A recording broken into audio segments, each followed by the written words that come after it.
มะเร็งหลายชนิดเนี่ยถ้ารู้ไวก็มีโอกาสหายได้นะอย่างมะเร็งเต้านมระยะที่1เนี่ยมีโอกาสหายมากกว่า 90% เลยค่ะเลยอยากจะมาแนะนำให้ทุกคนได้รู้จักกับการตรวจพันธุกรรม Genetic Testing การตรวจยีนมะเร็งที่แอบแฝงอยู่ในร่างกายเราซึ่งอาจจะมาจากพ่อแม่หรือว่ามาจากปู่ย่าตายายก็เป็นไปได้เหมือนกันคราวนี้ในการตรวจเนี่ยนะคะก็จะมีประโยชน์มากที่ทำให้ว่าถ้าเรารู้ตัวมะเร็งเนี่ยได้เร็วเราก็มีโอกาสที่จะป้องกันหรือว่ามีโอกาสที่จะเพิ่มการตรวจในแต่ละปีเพิ่มขึ้นด้วยยกตัวอย่างเคสหนึ่งอย่างก็คือทุกคนคงรู้จักกับแองเจลิน่าโจลี่อยู่แล้วใช่ไหมคะซึ่งแองเจลิน่าโจลี่เนี่ยนะคะเมื่อปี 2013 เนี่ยเขาก็ไปตรวจยีนมะเร็งมาค่ะแล้วก็พบว่ามีมะเร็งชนิดหนึ่งที่ชื่อว่า BRCA1 เนี่ยนะคะซึ่งเป็นยีนที่ทำให้เกิดมะเร็งทั้งเต้านมแล้วก็มะเร็งที่รังไข่ได้ด้วยรวมไปกับประวัติที่ครอบครัวที่เคยมีก็คือว่าแม่แล้วก็แม่ของแม่เนี่ยก็เสียชีวิตด้วยมะเร็งเต้านมเนี่ยนะคะเพราะฉะนั้นพอเขาเจอตัวยีนมะเร็งตัวนี้เนี่ยเขาก็เลยตัดสินใจที่จะตัดเต้านมทั้งสองข้างออกเลยค่ะเพื่อเป็นการป้องกันไม่ให้ตัวยีนมะเร็งตัวเนี้ยก่อให้เกิดมะเร็งในร่างกายของเขาซึ่งหลังจากที่เกิดเรื่องนี้ขึ้นแล้วเนี่ยก็มีหลายๆคนเลยที่แห่ไปตรวจตัวยีนตัวนี้นะคะซึ่งตอนนั้นในสมัยนั้นนะก็ยังมีราคาที่ค่อนข้างแพงอยู่แต่ว่าณปัจจุบันเนี่ยผ่านมา10 ปีแล้วเนี่ยนะคะราคาในการตรวจยีนมะเร็งเนี่ยอยู่ที่ประมาณแค่200 เหรียญนะคะซึ่งตีเป็นเงินไทยอยู่ที่ประมาณ 7,000 บาทค่ะซึ่ง200 เหรียญอันเนี้ยถ้าใครมีประกันสุขภาพในอเมริกาแบบชนิดที่เป็น HSA เนาะสามารถใช้ HSA จ่ายได้ด้วยค่ะวิธีตรวจก็ง่ายมากก็คือใช้น้ำลายค่ะเราคุ้นชินกันอยู่แล้ววิธีการตรวจโควิดที่ผ่านมาเนาะตรวจทั้งน้ำลายทั้งแย่จมูกเนาะเหมือนกับการตรวจโควิดด้วยน้ำลายเลยค่ะเขาก็จะเอาหลอดทดลองเนาะมาให้เราแล้วเราก็เอาน้ำลายเนี่ยบ้วนเข้าไปคราวนี้ก็มีแค่ว่าในช่วง1 ชั่วโมงก่อนที่เราจะเก็บตัวอย่างน้ำลายเนี่ยเราห้ามกินน้ำเนาะเพราะว่าการกินน้ำก็จะทำให้มันมีการเปลี่ยนแปลงทางด้านปริมาณของยีนที่อยู่ในน้ำลายของเราค่ะซึ่งน้ำลายเนี่ยนะคะมันอาจจะดูเหมือนแบบเฮ้ยมันจะมีอะไรหรือเปล่าแต่ความจริงแล้วเนี่ยมันมีส่วนประกอบของยีนเนี่ยอยู่เยอะมากๆเลยนะคะแล้วเขาก็คิดกันว่าอยู่ที่ประมาณ 75% ของยีนที่พบในน้ำลายเนี่ยนะคะก็คือมาจากเม็ดเลือดขาวด้วยค่ะเพราะฉะนั้นก็ไม่จำเป็นที่จะต้องไปเจาะเลือดเพื่อตรวจยีนมะเร็งสามารถใช้น้ำลายตรวจได้เลยคราวนี้คำว่า negative หมายความว่าอะไรคำว่า negative ก็คือว่าเราไม่ได้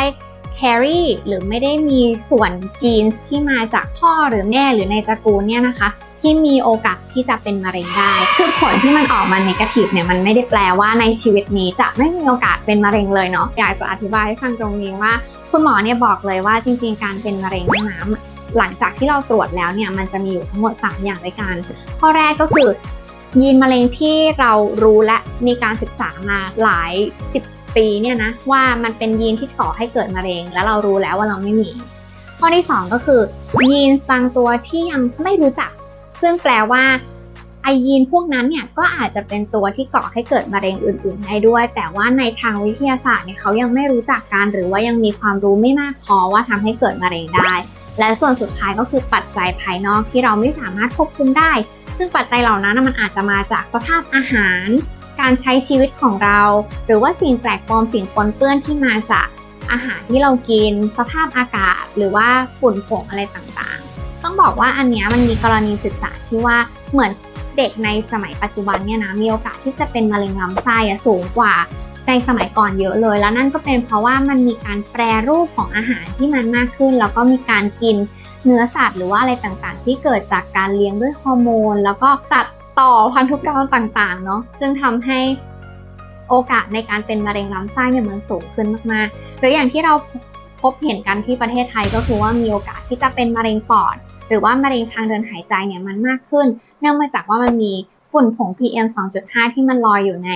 อากาศเนาะแล้วก็การหลีกเลี่ยงเนี่ยมันก็ค่อนข้างยากแล้วก็คนที่เป็นเนี่ยก็มีโอกาสที่จะเป็นในอายุที่น้อยลงเรื่อยๆเพราะว่าโอกาสที่จะไป expose หรือว่าสัมผัสกับฝุ่นผงพวกนี้มันก็เยอะมากขึ้นทีนี้พอนอกเหนือจากตัว negative result แล้วมันก็มี positive result เนาะ positive result ก็คือว่าเราเนี่ยมีการ carry หรือว่ามียีนมะเร็งนั้นอยู่ในร่างกายซึ่งนั่นก็จะเหมือนกับกรณีของแองเจลิน่าโจลี่เนาะว่าเขามียีนมะเร็งที่กลายพันธุ์ได้เนี่ยอยู่ในร่างกายแต่ว่าในส่วนนี้มีความจำเป็นที่จะต้องตัดเต้านมเลยไหมหรือว่าคิดว่าจะปล่อยไปก่อนอันนี้ขึ้นอยู่กับ ตัวยีนที่เราพบด้วยถ้าเกิดว่ายีนตัวนี้มันมีความรุนแรงคุณหมอเนี่ยอาจจะต้องมีการตรวจติดตามอย่างสม่ำเสมออาจจะถี่ขึ้นอย่างเช่นสมมติในวัยของเราเนี่ยมันยังอายุไม่ถึง40ใช่ไหมเราก็ไม่จำเป็นที่จะต้องตรวจเมมโมแกรมทุกปีเนาะแต่ว่าถ้าเกิดใครที่อายุเกิน40แล้วเนี่ยคุณหมอก็แนะนำให้มีการตรวจเมมโมแกรม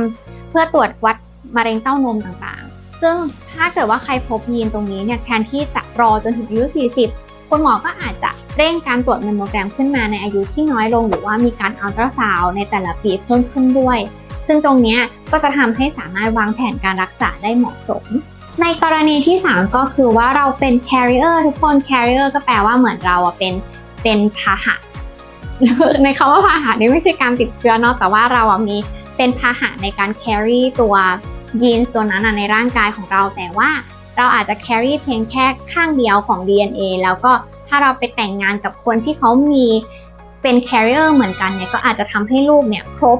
คู่ได้แล้วก็มีโอกาสที่จะเป็นมะเร็งในอนาคตได้อย่างนี้เนาะซึ่งตรงเนี้ยก็คือว่าจะทำให้เราสามารถวางแผนครอบครัวในอนาคตได้แล้วก็มีการป้องกันได้อย่างเหมาะสมและก็ข้อสุดท้ายก็คืออย่างที่บอกไปแล้วก็คือว่าเป็นยีนอะไรสักอย่างที่ยังอันโนนอยู่หรือว่าเป็นยีนที่เรายังไม่รู้จักกันว่าจะเกิดมะเร็งได้เนี่ยนะในการใช้ยีนในการรักษามะเร็งหรือว่าใช้ยีนในการตรวจมะเร็งเนี่ยนะคะจริงๆแล้วมีกันมาตั้งนานแล้วเนาะอย่างวิธีการตรวจอันนี้ก็คือจริงๆมีมาตั้งแต่ปี 2012 แล้วที่มีการเริ่มตรวจกันมาแล้วก็อังเจลิน่า โจลี่เนี่ยตรวจในปี 2013 เนาะคราวนี้ที่ไทยมีไหมที่ไทยก็มีการตรวจแบบนั้นเหมือนกันนะคะแต่ว่าบางทีคุณหมออาจจะยังไม่ได้แนะนำให้ตรวจถ้าเราไม่ได้มีประวัติอะไรทางครอบครัว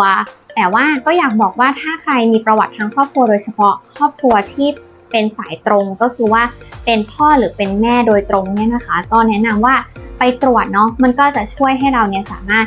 วางแผนแล้วก็ป้องกันตัวเองได้อย่างเหมาะสมด้วยค่ะก็ขอให้ทุกคนรักษาสุขภาพด้วยแล้วเราเจอกันใหม่ในคลิปหน้าค่ะฝากกดไลค์กดแชร์กด subscribe Wonderful ด้วยไปแล้วบ๊ายบาย